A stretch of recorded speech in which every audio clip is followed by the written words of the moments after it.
After what Dream Girls? And I am telling you, I'm not coming. You're the best man I ever. I wish I could sing. Yeah, you might have to play that for me later because I have no idea what you're saying.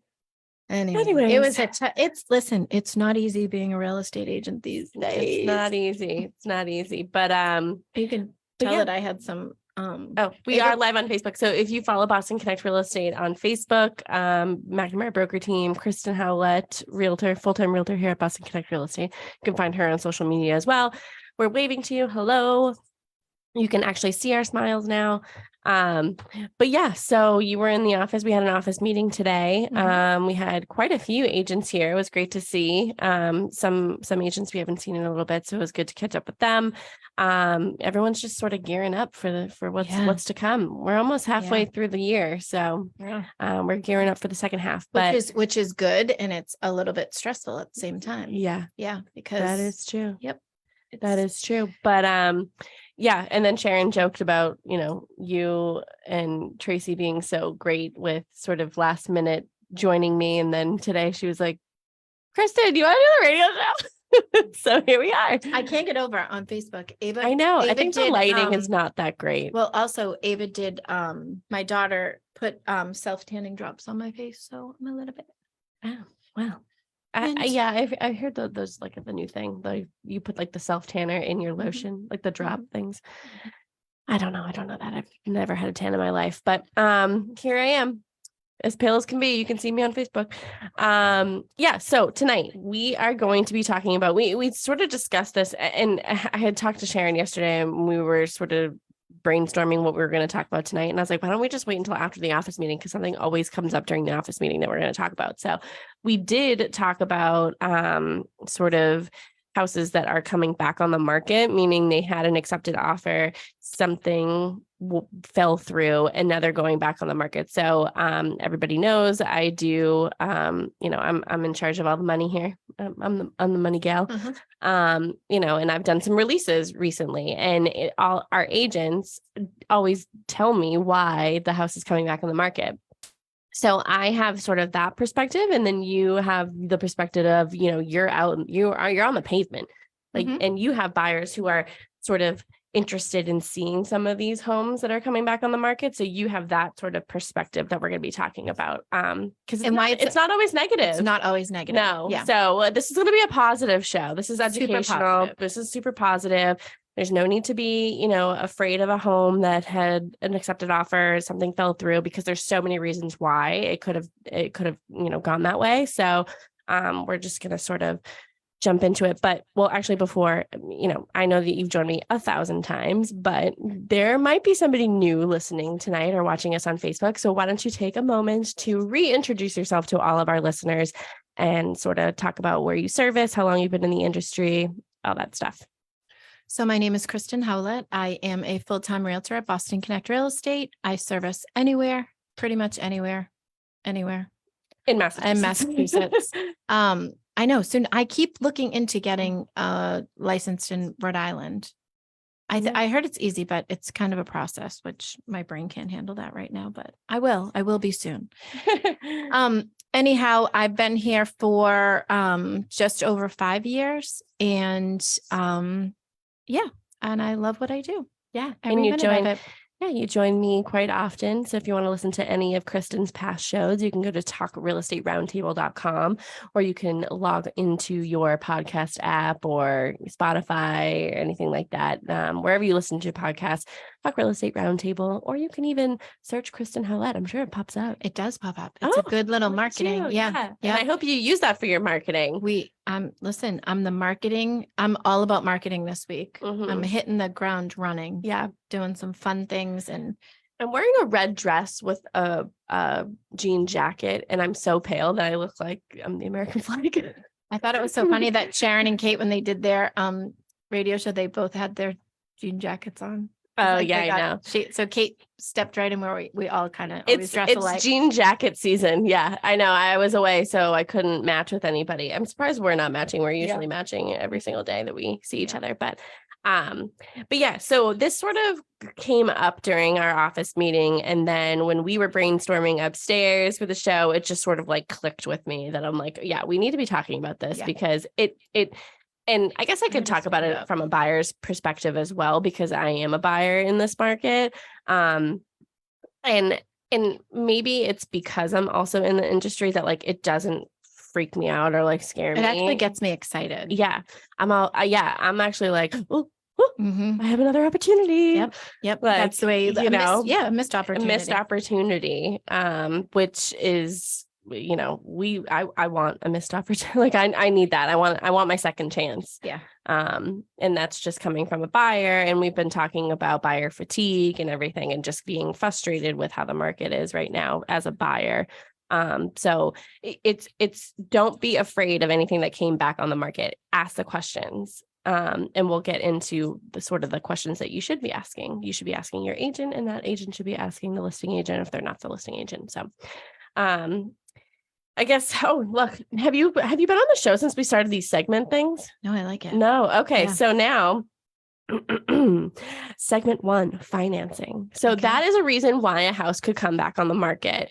There, for some reason, the buyer's financing fell through. Can you sort of expand on that and how it's not necessarily a negative, or maybe it is a negative? What's your perspective on that? If for some reason the financing does not come through, what are some reasons why it wouldn't? If the buyer can't get financing, sometimes maybe it's, the whole pre-approval thing is that, and I'm not a lender. I tell everybody I sell real estate. I'm not a lender. I don't install HVAC systems. I can just give you the lowdown, but typically a pre-approval is, most lenders, the people that we work with, will do a little bit more of a deep dive, but sometimes when they really pull all the paperwork and they start looking at things aren't always what they seem. So sometimes, and especially with the interest rates right now, and I know that's in segment 2, but we'll touch upon it now. The interest rates are really up and down right now. And that can be, if somebody's at the top of their budget, that can really bump them out of the financing. Yeah. And it's interesting because today in our office, we had some conversations. I just had a pre-approval. I submitted an offer last night, and the pre-approval needed to be, I always like to get new updated ones just to make sure that everything's up to par. Well, especially if a buyer is looking at the top of their budget. Yeah. This wasn't really the top of their budget, but I just want it to, I want it to look nice and fresh and new, and make sure that things are, we're not going to have any issues. Yeah. And the lender came back and said, I'm putting this in as conventional, but I'm telling you that it's FHA is a much better way to go right now. Oh. So FHA rates, I think, are much lower. So in that case, correct me if I'm wrong. Okay. So you put in the offer, you're going conventional according to your pre-approval, but then during the process you switch to FHA, you have to, what is the process there? Like when you notify, you have to notify. We talked about this today. It changes your offer. And FHA is a little bit more, there's FHA is still a great program and it's a great product, but it's a little bit stricter when it comes to appraisal, a little bit stricter. FHA appraisals are way more strict. There can't be any peeling paint. There has to be railings on. So as the listing agent, sometimes we look at it, there might be a home that you're like, oh, it's fine. We're going to have no issues with FHA. Yeah. And there might be some that you're like, oh, I'm a little, worried about what might happen. Going FHA and then switching over to conventional would probably be better. But I guess that's a conversation that you would have when you submit the offer. Listen, I'm putting it in and I know that they're pre-approved on paper as conventional, but just letting you know, we heard that, they might be better off going FHA. Just wanted to be upfront from the get-go. Communication is much better from the beginning, because you technically, if they're accepting your offer based on what you're presenting, and then you change the terms. Yeah. You gotta get some sort of notice. You have to at least start their conversation. Right. With the other side. But when it comes to, a house coming on the market, back on the market because of financing, the buyer could maybe have had a hard time securing financing. So there's so many different, or we just, maybe they lost their job. I was just going to say, because I'm I'm like, what happened? Yeah. And one was they lost their job. Another one recently was that they had a home sale contingency and the house they had a couple extensions and the house just didn't sell. Yeah. And another was, buyer financing fell through at the last minute. Yeah. So were you representing a buyer who was interested in a house that had come back on the market? Okay. Yeah. So that's what you should be doing. You should be, asking the question, hey, why is this house coming back on the market? It's not a strange question to ask. My buyers are always like, oh my God, it just came back on. There must be something wrong. I'm like, nope, not necessarily. And I've noticed that like sometimes listing agents will change the description, like in MLS, which is then carried to third-party sites. And it'll say like back on market due to buyers cold feet, buyers financing falling through. I don't know if they'd put home inspection. I don't know if they'd be that forward, but that's a reason why. But back to the financing, it's once they really do the deep dive into a buyer, even if they were like on the cusp, like, maybe they need a cosigner, like maybe they just didn't have an opportunity to get one or something, like, and they just didn't qualify for the loan anymore. Well, there's so many things that happen. And Trish and I were talking today where I learned from her. So Trish Flint is one of the best. So I always have this conversation with my buyers from the beginning. Where do you want to be monthly? Because that's really going to dictate. And sometimes they'll send me something that's over their budget or at the max. I'm like, can we really do this? If you have the conversation with the buyers from the get-go, then it's not a surprise. But we can't guarantee that all agents are doing that. So sometimes people are just going in blindly. And then once they do the deep dive and they see what their monthly is going to be, it's kind of like, oh crap, we didn't know it was going to be that much. Yeah. So that's why, like, I'm just, I'm like staying clear of like the top of my, I'm like, no, I want to be like well under, because I've said this many times, I was looking at houses that were $100,000 over where I'm looking at right now at the same price. It's the same monthly mortgage because of the interest rate. So you just don't know where you're going to end up until you end up there. Yeah. You know what I mean, Jelly Bean? Yeah. And you need some wiggle room because we are in a we're still in a seller's market. It's super competitive.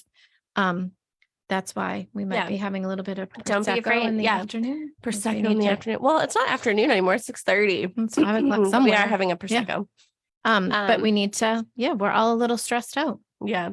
Another issue or another reason why it could come back on the market is they could have appraised sort of low. So if they got to the point in the process where an appraisal was done, it came in under where the buyer is purchasing the home and they couldn't make up the difference, that could be a reason why it comes back on the market. I think that's important to point out, but I do believe that since COVID and all, we are much more savvy with that appraisal verbiage and the appraisal. We all got schooled in appraisals. And I think we all do a really good job of knowing if we're going to have an issue with appraisal. And if somebody, like Sharon talks about all the time, if somebody's offering over what your list price is, they need to show us the money. Don't offer something that you can't afford. Yeah.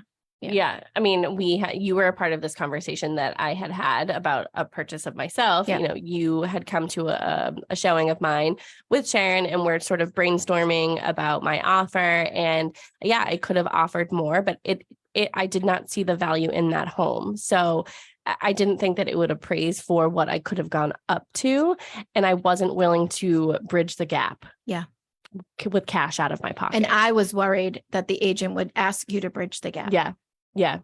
Because the other option is for the seller to come down in the price to be where, where it came in at. Which in a nice, healthy market, we could probably negotiate that. But in this market, sometimes you meet in the middle. Sometimes, there's so many different strategies that we can come up with when it comes to appraisal and, money and stuff like that. But I'm just saying that as an example, because you were a part of that. And, and that was just me. Yeah, I would love to get a house, but I'm not going to pay $30,000 out of pocket for a home that did not appraise, like it's not, the value's not there. Yeah.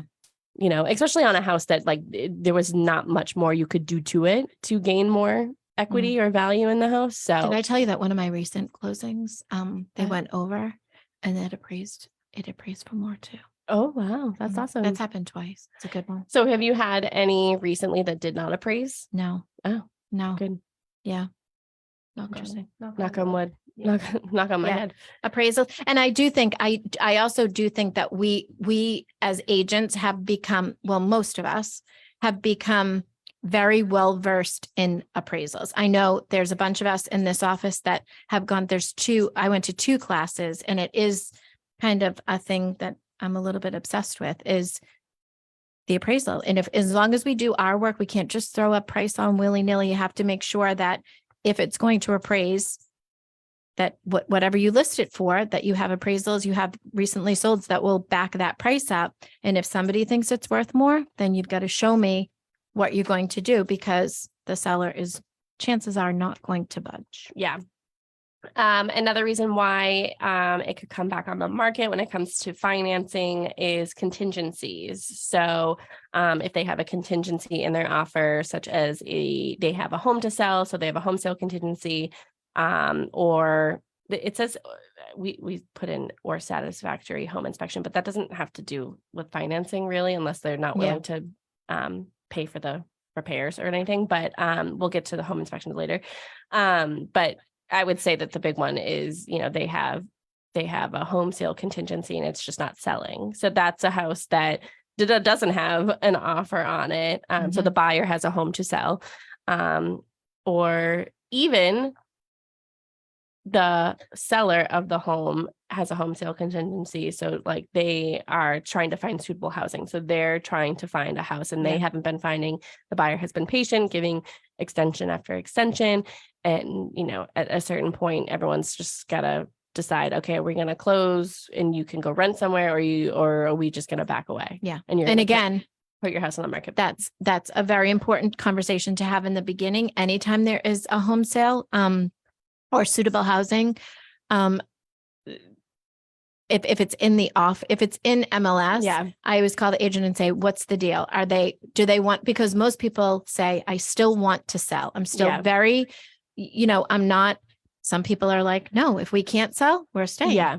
I know of a scenario where somebody put a house on the market. They got multiple offers. They went with the offer. It was a over asking, and they gave them all the time in the world to find something. They were giving the seller all the time in the world to find something. Months had gone by, extension after extension. The buyer was like, I'm out. Like, I've given you enough time. House goes back on the market, goes back under agreement for more than it was under before, but they don't want to give any time. They're like, no, you've already put another buyer through it. Like, and so it's they got a better price, but they have no timeline. So you have to talk about that from the get-go. Yeah. And as we're talking about this, I see we're also talking about ways to avoid going back on market, because there are ways. I mean, sometimes things are out of our control, but sometimes you can't control what's going to happen, but there are definitely conversations that you can have from the get-go that maybe makes that possibility not be such a surprise. Well, since we're talking, I guess financing and interest rates sort of like go hand in hand, but with the rising interest rates, like say that you're a buyer and you haven't locked in a rate, you're purchasing a home, you haven't locked in a rate, but now the rate has increased and now you can't afford the house. So that's another reason why it could come back on the market. Yes. Yes. You agree with yes. It? Yes. This is falling interest rates too. Yeah. So, I mean, the interest rates are just sort of going up and down, and it's just important to continuously have an open dialogue with both your loan officer, making sure that your pre-approvals are up to date, and having open dialogue with your agent, because your agent will also be talking with your loan officer to make sure that, you're not looking at $1 million homes when you can afford $500,000 homes, And I think what you just said is the most important part, like that you have to have an open conversation. All of these things are things that happen with every transaction, but there can't be any surprises. You've got to at least touch upon what I want to know everything. Yeah. I need to know. And then I need to know, like when I was having my kids, when I was pregnant with Jake, I talked to every single person that had had a baby. I'm like, what happened? Tell me everything. I need to know what's going to happen, because then when the things do happen, I'm like, oh, we can You're work ready through for this. it. Yeah. But that's why no matter what it is, whether it's real estate, relationships, friendships, anything, communication is key. Mhm. Just communicate. Even if it's not good information, at least you know it. Well, and that it's was not a surprise. That was our talk today in the office, is sometimes, listen, it's unilateral. Is that the right word? I don't know what you're saying. You're the listing agent. I'm the buyer's agent, and a problem comes up. And if I'm texting you and you're not answering me, It's probably, and guess what? My brain starts going like, oh crap, what's happening? Oh my God, this is going to happen. This isn't going to work. Oh, my brain goes to the worst possible scenario. Mhm. Yeah. So it could be just, hey, Kristen, I'm busy right now, getting my hair done. I'm doing this. But I think you're right. Communication is, you have to have that communication, whether it's with your agent, with your. Yeah. And these are all, like everything that we've talked about, they're not bad reasons to come back on the market. I mean, if you think about it, none of them really have, besides the appraisal, none of them really have to do with the actual home itself, and the appraisal is what the appraisal is. That's what sort of. Oh, wait, I do have one negative. Do you want to talk about it? Yeah. Can I get my thought out though? Yeah, go. No, I don't know what it is. They're not negative. Not They do have negative. to do with the The appraisal. appraisal. Oh, because the bank, the bank is saying this is what the house is worth. And it was the buyer that came in and said, I want to offer this much more if they went over asking. So like, for instance, we always say, price the home in the condition that it's in, and you'll get that, maybe more, but that means somebody's coming in and saying that they think that it's worth more. You know what I mean? Right. What's the negative? One of the negatives of a back on market recently was that the house smelled. Oh, yeah. Well, yeah. It had gone back But on they market didn't know twice. that when they went. Like, They how did, do you but not I know think the house smelled when you were there? I think they just couldn't get over it. They couldn't get over how smelly it was. I just think of smelly cats. And it smelled like a smelly cat. Oh no. Yeah. So that would be buyer's remorse for smelly we're house. getting to buyer's remorse with smelly house. Anything else for that section before we go on to sort of like home inspection and buyer's remorse? I mean, I think it's all, I think we talked about everything. I mean, those aren't like really negative things. No, Those are they're things just that could very happen. like realistic. It's very real life. realistic reasons why a house can come back on the market, and it doesn't have to be stigmatized. Nope. I think that's the problem. Like there's some sort of stigma with a house coming back on the market, meaning like, oh, there must be something wrong with it. We got to find something. Like, no, like the person lost their job, poor them, or, and it I just think didn't appraise. Something else that's definitely worth mentioning is if the listing agent, so say you have multiple offers and you originally go with an offer and it ends up falling through. Well, the first thing you're going to do as a listing agent is go back to your other offers. Yeah. And see if you can kind of put it back together without it falling apart. Mm-hmm. And sometimes your seller, I mean, let's face it, we can only guide our sellers, and sometimes our sellers will say, oh no, I'm fine to go back on market. Let's, and sometimes it works out in the end and you get a higher offer and a better offer. And that's why it's important to kind of go through the offers with a fine tooth comb. Like I run my offers by you, or we all sit down, and sometimes, you need to get it from different perspectives, that your highest offer isn't always your best offer. Yeah. And it's super important to know, when you're a seller, to know what the most important thing that you're looking for. So is it the price? Because it's not always the price. It's sometimes if you do need time to find something, that's what you're looking for. You're looking for somebody who's going to give you time. Obviously, everybody wants money. Everyone wants to sell their house for whatever, but it's got to come with the other stuff too. I just thought of an interesting thing too, and I have to write it down because we'll talk. Well, you can say it now. Well, no, it kind of doesn't. We can bounce around. Well, I was going to say that. So here's an interesting tidbit. Sometimes you put a house on, you do your comps and you put it on for a price you think is a fair market value price, and you get 10 offers and 9 of them are $25,000 over. A Mhm. lot of times you will see the list agent raise the price when they go back on market Yeah. because they've seen that. We have a little They've- guest. Little guest. secret. Little secret guest. We have seen that, so the offers told them. Yeah. I don't love that. I don't love it either, but listen, they do it. I don't love that. I won't do it. I mean, that, that to me is like, okay, yeah, we got, say that you put the house on the market for 300 and someone offered 350, it fell through. So then you're going to go back on the market for 350. But like, okay, so that was your top offer. So now you're expecting everybody else to come in at least at 350 or more. Well, what if what if it's not? It's a the risk. market can shift at an instant. It's like playing poker. It's like playing poker. But I'm saying that does happen. We do see that. We do see all of a sudden that arrow's pointing upwards. Yeah, I know. I see like, that every what the so hell is often. going on? I whenever I see that arrow pointing upwards, meaning there's been a price change that has been upwards, I always click on it. I'm like, why? That's what I question. I don't question why a house comes back on the market. I question why you raised your price when it's like a resale. I get for like new construction that happens. I had a face for radio tonight. That happens with like the price of lumber and just like everything, the cost of building a home and whatnot. But when the resales, when they go up in price, I'm like, huh?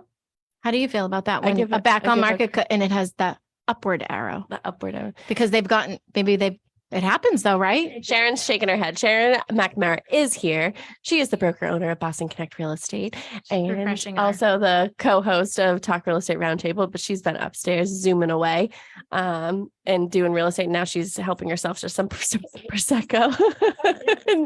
Although you look a little confused. It's been one of those days. It's been a day for one sure. of those days. It's been one of When those you want to days. be all alone. Just one of them days. George, Sharon says hi. Yep. All right. So wait, can we go to the most but hold on one second. If anybody has any questions or if anybody out there is listening to us, just let us know. Call George at the studio, 781-837-4900. Again, we are live on Facebook. So if you want to talk to us there because you're a little shy, give us a little holler on Facebook. Holla. Comment on our live. Let us know that you're there. That's it. And I'm like overheating now. I want to take this jacket. Too. All right. What were you saying?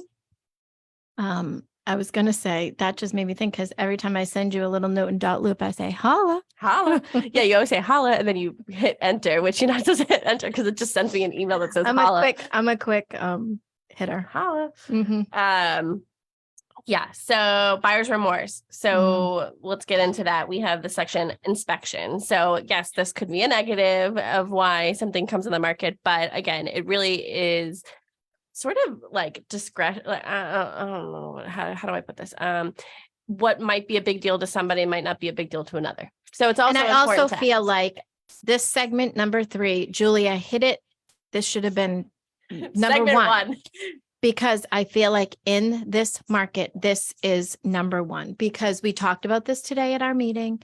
And I do feel like the buyers are still in that fight or flight, like manic stage. Yeah. Everybody is still, listen. Well, okay. So this is buyer's remorse, not necessarily inspection. I know, but what I'm saying is buyer's remorse. So therefore they're going in all in on an offer without really thinking it through. Yeah. They're like, oh my God, I want this house. I really want it.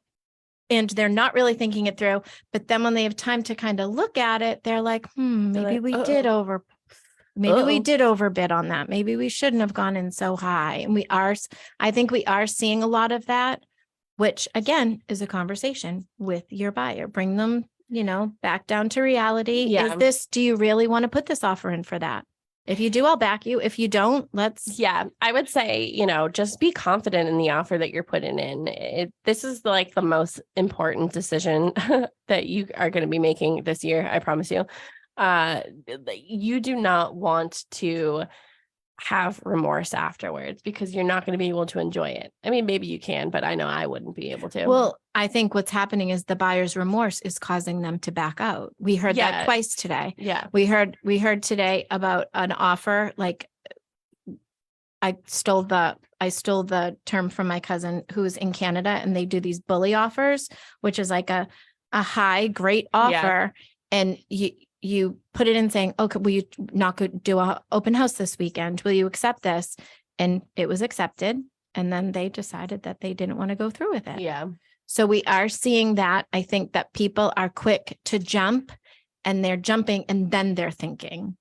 I think also when it comes to condos, because there's like a little bit more to purchasing a condo. There's some documents that you have to go through, whether it's the, the condo docs, HOA, HOA, like really wrapping your head around those things. When you have a moment to sort of sit down and really go through them, there might be things that you're not comfortable with. And that's the reason why, you're backing out. So, so that's the difference between like, say you have, there's some condos, and even, like new construction developments that have HOAs and stuff. There's like some regulations where like you can't have a work van and stuff like that. But like you would know that if you go through, which, listing agents should be providing some of these documents like for potential buyers to be looking at. But if for some reason they don't look at them or they're not provided, they're using that sort of stuff like that. That's just an example. Yeah. Sometimes it's like, you can't paint your front door. Well, I don't like the color red or whatever. Right. I don't want, this. There's, certain regulations that, or rules and regulations that condos have that, buyers just don't want to deal with, whether it's a parking issue or trash or I don't know, whatever. They want to be able to. But that's why when you put in an offer on a condo, you should be putting in like, subject to, I always use subject to receipt and review of Aldo condo documentation and meeting notes and satisfactory. Whatever. Yeah. So what if you're not satisfied? Yeah, that's true. Isn't it? Yeah. So that could be, a reason why a buyer backs out. But again, somebody who might have one vehicle, it won't matter. Like the parking won't really matter to them because they don't need 10 parking spaces. If you have a great agent, they're going to ask that question for you. Yeah. That's why you should reach out to me. Reach out to Kristen Howlett. And I did do a little bit of research for our impromptu tonight. Impromptu, and even though we've been planning this for 5 hours. As of this past week, there were 69 back on markets in the MLS PIN. That's all of Massachusetts. Okay. 48 were single families and 21 were condos. Yeah. I'm not surprised. Yeah. I'm not surprised. Technically, I should have probably, Trish had a good point. You should have called all 69 of them last to see month, what the reason was. Last year to see what the number was like last year. But I'm not that savvy with the reports. Well, I think we really like talking about it. Again, it did come up in our office meeting. We try to get, some tidbits from that and bring it to the radio show because this is real time to us and we're talking real estate. But there is this stigma with sort of, wanting to know like why a property comes back on the market, and don't be afraid to ask the question. Yeah. Because it's not always bad. Sometimes it's good. Yeah. Which I don't know if I call it good, but like sometimes it's just like not like, again, what's a big deal to somebody might not be a big deal to somebody else. Somebody might be purchasing a property as an investment and they're going to come in and they're going to, spruce it up a little bit and rent it out. So it won't matter. Some of these things won't matter to them. But so that's sort of like a change of heart. Maybe they have a shift in priorities or they, maybe they even found something else to feel like. That's a reason why people back out. Or something. Yeah. Something comes on. I mean, that's happening, that something comes on that they like a little bit better. I mean, that's a. Yeah. That happens. There are people out there that are putting offers on homes, multiple homes at the same time. Yeah. That some people are doing that. Yeah. And if one thing gets accepted, then they pull the other ones. But, I think the ethical part of me wants to say that if anyone is considering putting an offer in on a home, then just really think about, not just your reasons, but if you're kind of on the fence about putting in the offer, think about the ramifications for if somebody's trying to sell and then they have to go back on market, that even though we're saying that it's not a negative thing, there are other, what am I trying to say?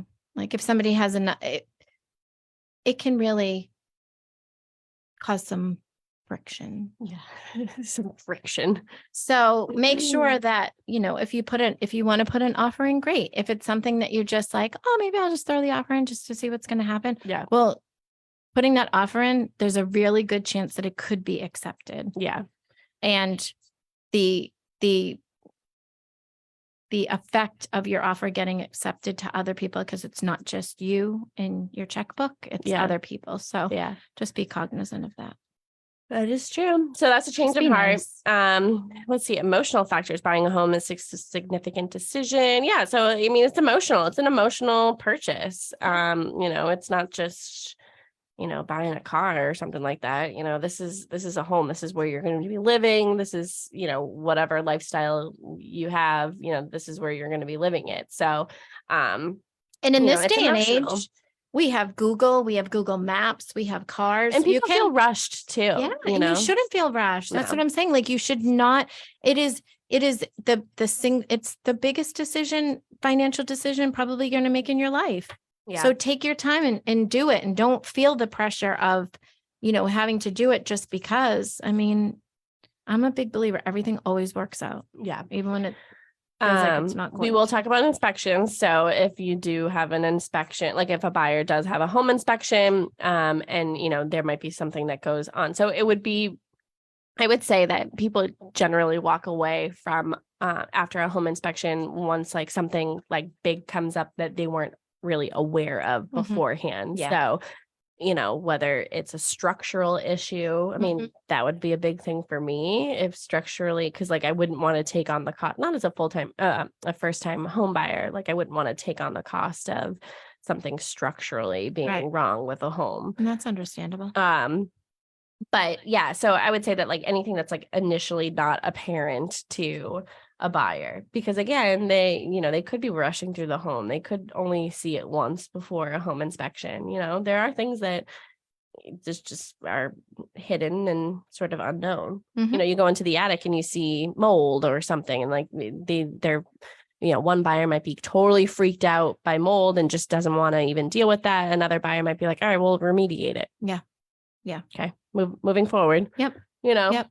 But that's, what the important thing about that too is, as a buyer, it is your right to have a home inspection, and you should have a home inspection. And if something comes up that makes you feel uncomfortable, then you should be able to back out and have a change of heart because of the inspection results, because it's an emotional factor. Yeah. I would say that. Did you see I wrapped them all up in one? It did. That was a nice bow. I would say that, buyers might feel overwhelmed by like the financial burden of any like necessary repairs that they have to do right away. But you can always negotiate. There are some things that are left. Like I would say that, appliances like washer, dryer, refrigerator are usually like left out of MLS to use as like negotiation tools, unless the seller really do that. I never put the washer and dryer in up front. Yeah. Because it's a good, Yeah. Do you generally have people ask for them? I do ask for them. Yeah. Mm-hmm. What about as a listing agent? Do you have people ask for yours? What do you mean? Like a buyer will put in an offer and they include them? Not usually. Interesting. Yeah. Interesting. Well, we have 5 minutes left. So I do want to talk about the benefits of the positives. As I'm really heavy with buyers right now. So when, of course, I'm like obsessed with MLS, I feel like I look at it in the morning. I look at it every 5 minutes during the day to see what's come on, because I don't want to miss anything. But when I see it back on market, that's a good match for one of my buyers, I call them immediately and I say, this one came back on market.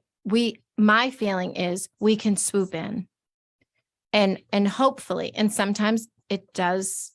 I mean, it hasn't. Well, you said earlier in the show that if the house had multiple offers, they're probably going back to the other offers that they already received, to see if they're still interested in the property too. So if the house like comes back on the market, like it's BOM in MLS, that's a great opportunity for a buyer who missed out to. And especially if it's been like a substantial amount of time. If we're talking about getting to purchase and sale, it could be a couple of weeks that it's been off market. Yeah. But if it's buyer remorse and it's only a couple of days, yes, their chances are they're going to go back to the offers as backup offers, which is also a good point too. I always encourage my buyers, let's submit an offer because things do come back on market. And if we have submitted a good offer, we could be a great backup. So Yeah. we're already kind of in place to swoop in. But, you know, as far as if you haven't submitted an offer, it is a great opportunity to kind of get in and say what. So I call the listing agent. I say, what is the buyer's situation?